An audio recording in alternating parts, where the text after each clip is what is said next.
Okay, besides the school building, like in Forikolo or Motong, there are also some bakeries. We have a carpentry building. What's going on in the villages, and how does the developing started? Well, development of other activities of Forikolo EV span from the schools. From the schools, we had the bakery project. And the bakery project is now seen as a community project. The children come from the school to do practical exercises in mixing the flour, giving it yeast, molding it, and baking it for themselves. But specifically, the community has now taken over the bakeries. They come to the bakery and they bake the bread.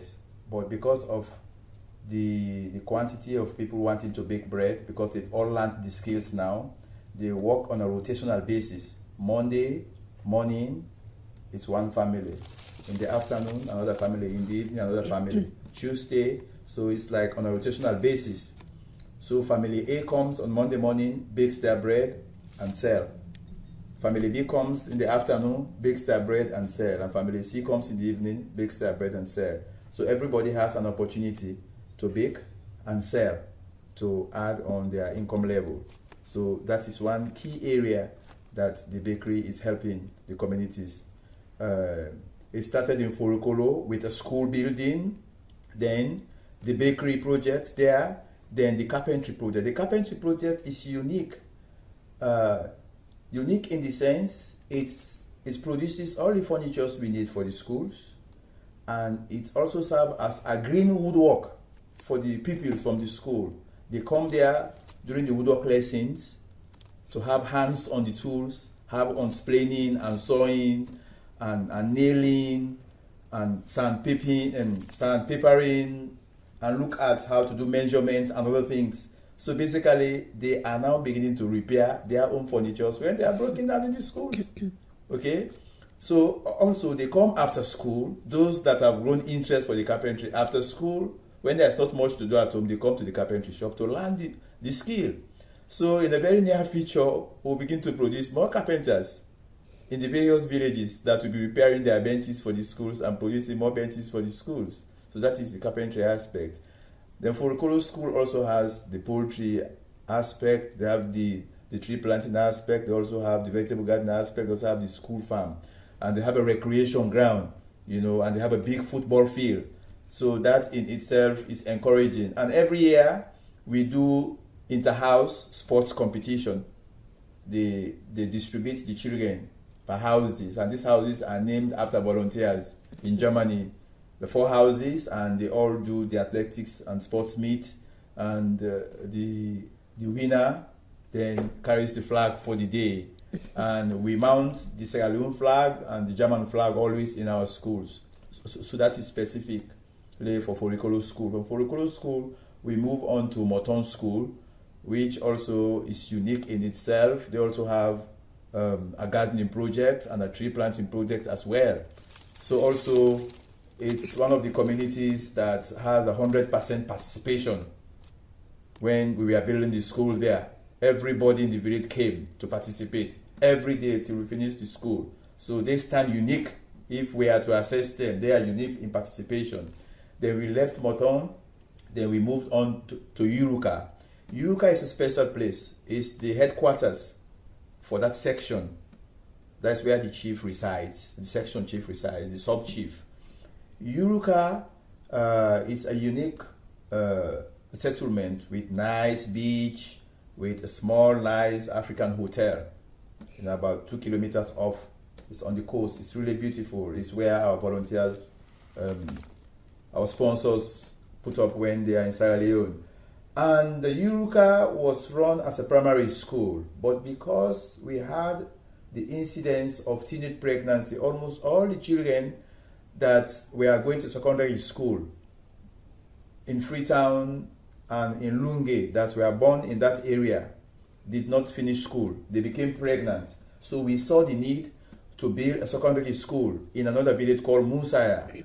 But because the Musaya project is yet in the implementation, we decided to transform the Iruka school into two. In the morning, we have the primary school running, and in the afternoon from 2 o'clock to 5:30 in the evening, we have the secondary school running. So that is the two phases of the Iruka school. In the morning is the primary school, and in the afternoon is secondary school. Okay, so it's really interesting to see this interaction, you know. Then we also have a tree planting project there right in front of the school. They have a football field, and it's a lively place, and it's all encompassing. You know, the kids are happy. Then we moved on to Shakaya. Shaka also has a very nice building. We also have a tree planting project at the back of the school.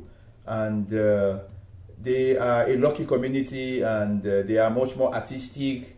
They have cultural dance performances from which the children are also part of the cultural dance team. So it is much more interactive, and the kids are progressing in their own bits. Opposite the school, there is also a carpentry workshop.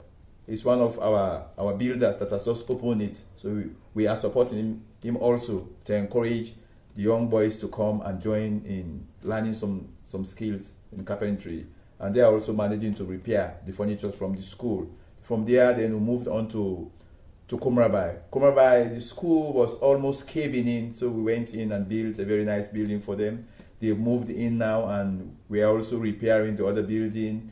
They also have a bakery from which the children go and learn the process, and from which they're also benefiting. Then we moved on to Musaya. Musaya is a very big school which will serve the whole section. It's 3 buildings. It's the biggest project so far we've had. And it has 12 classrooms and an office space, a store, the teacher's room, the library, and the secretary's office. So it's one of the biggest projects with a playground, 2 toilets, and a tree planting project also going on there. And we left there then because of our uniqueness and our style in project implementation. We were asked by another organization in Germany, in Baden-Württemberg, to implement a project for them that was almost failing in Rotifon-Kasse. And so we also built for them a very wonderful secondary school, and we also renovated their water well and the primary school they had before. And they also have other projects there. So it's all going on well. We are supervising every bit of the exercise. So on a whole, the communities are also vibrant, they are also benefiting, though other communities are asking for our intervention. So basically, we've been also holding meetings, community meetings, mobilizing the communities, organizing them. And one more special thing that came up was the introduction of the adult literacy sessions in the Forikolo school. We've started already the literacy program, and it's taking off, though slowly, for the adults to come in the evening to learn how to read and write, and learn basic skills in farming, in childcare, in governance, in leadership, you know, in basic law, in traditional medicines, in personal hygiene, in environmental education, in tree planting, in other aspects on thematic issues that come our way. Like we had cholera outbreak, we had to run a workshop on cholera treatment and prevention, on personal hygiene. And so these are the issues we grapple with every day, and it's happening, it's changing lives basically. So, and we've recently built a volunteer's house in Forikolo so that we at least try to improve on the standard of accommodating our volunteers when they are there, so that we give them a bit much more level ground so that they can really sleep well and move about freely and enjoy some bits of Africa like a holiday. Anyway, so if you are viewing and listening, you over there, you can come to Sierra Leone. You can come and see our projects. You can visit Forikolo EV. You can talk to them. They give you the guidelines. We want to see you. We want you to support our projects. It's direct. It's reaching people. It's reaching the disadvantaged. It's changing their lives. It's giving them smiles. Giving them hope. So choose.